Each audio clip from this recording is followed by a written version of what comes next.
Okay, so welcome back to my channel. Today we're going to look at a calculus problem, which is the definite integral from alpha to beta of the function x minus a times x minus alpha times x minus beta dx.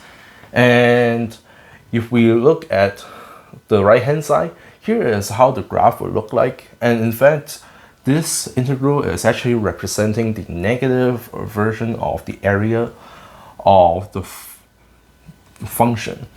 And here we will just assume that alpha is less than beta, so that we'll be able to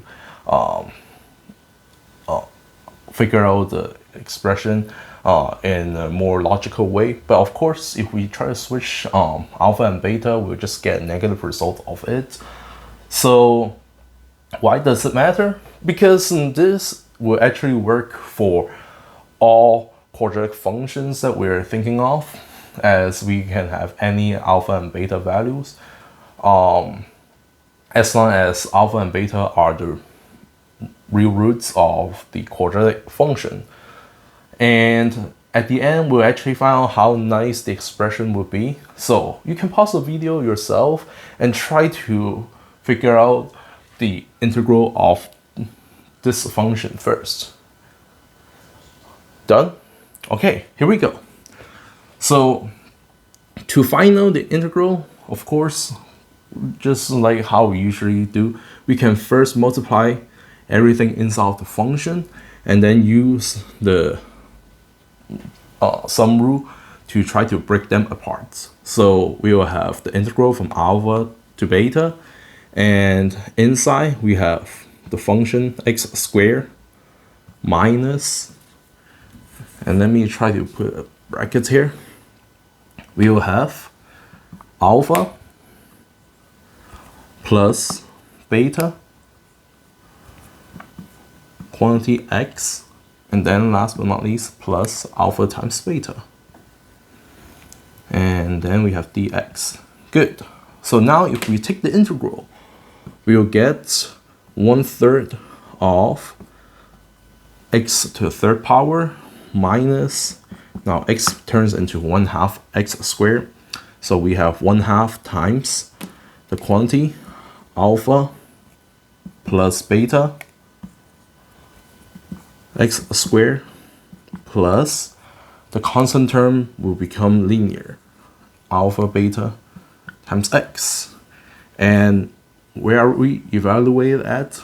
From alpha to beta. Good. So now let's substitute in. If we substitute, we get 1/3 times, well, the upper limit is beta, so we have beta to the third power, minus the lower limit, which is alpha to the third power. Nice. So similarly, for the quadratic term, we will have 1/2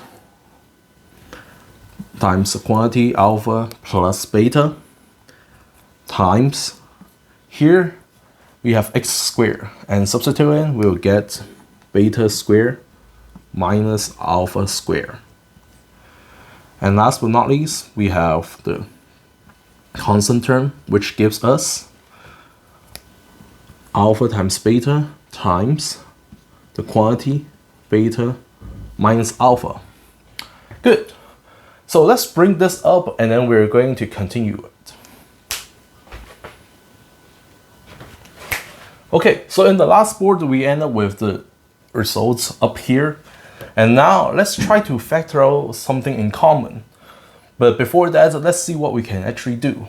So we're going to use the idea of a to the n power minus b to the n power is always a multiple of a minus b. But in this case, we just switch the role of a and b into beta and alpha. So in this case, the first one is going to give us beta minus alpha times, now if we try to factor out, we will get beta squared plus the product alpha beta or beta alpha, doesn't really matter, plus alpha squared. Good. If we do the same thing for the term in the middle, we will actually factor out, let's see, we still have the alpha plus beta here. So for beta squared minus alpha squared, we will factor out the beta minus alpha. Then if we factor that out, we'll end up with alpha plus beta, or beta plus alpha. So we're going to get the second copy up here. And last but not least, we still have alpha beta times beta minus alpha, which is what we have up here. So that now we are able to factor out the beta minus alpha. And let's try to take the common denominator as well. So we have 3 and 2, and there is no fraction here. So we will be able to factor out 1 over 6. And that will give us 1 over 6 times the quantity beta minus alpha, which is what we factor out.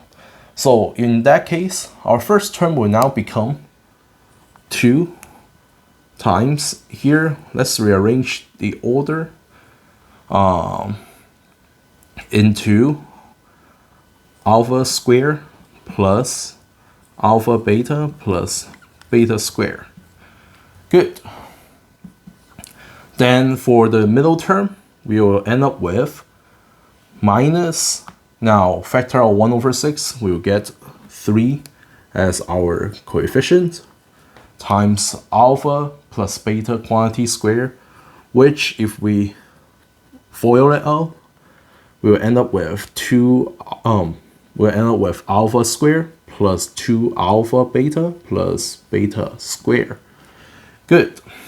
And last but not least, we have the last term here.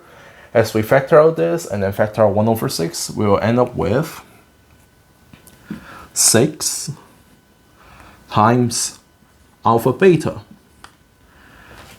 All right, so let's simplify it. Let's see. If we collect the like terms, we have 2 alpha squared minus 3 alpha squared, which gives us negative alpha squared. And then for the alpha beta term, we have 2 copies here, minus 3 times 2, which is 6, plus 6, which gives us 2. So we have plus 2 alpha beta. And then for the beta square, we have, let's see, we got 2 here, minus 3. So we end up with minus sign here. All right. So what do? Well, let's factor out the negative into the front. And then if we try to rewrite this with the leading variable beta, we will actually get beta. We will actually get beta squared minus 2 alpha beta plus alpha squared. Good. So what can we do? Of course, we can actually factor out because this is a perfect square. In fact, this is just the perfect square of beta minus alpha. And therefore, now if we combine all together, we will just have beta minus alpha to the 3rd power. And then, last but not least, we can actually throw the negative back in to give us the answer, 1 over 6 times alpha minus beta to the 3rd power. And that's it. Why does it matter? Well, because remember, alpha and beta are actually the roots or the zeros of the quadratic function x minus alpha times x minus beta. And therefore, if we can actually solve the roots of the quadratic function, we will be able to get the area right away easily by substituting the 2 roots into this expression. That's it. Alright, thank you for watching. I'll see you guys in the next video.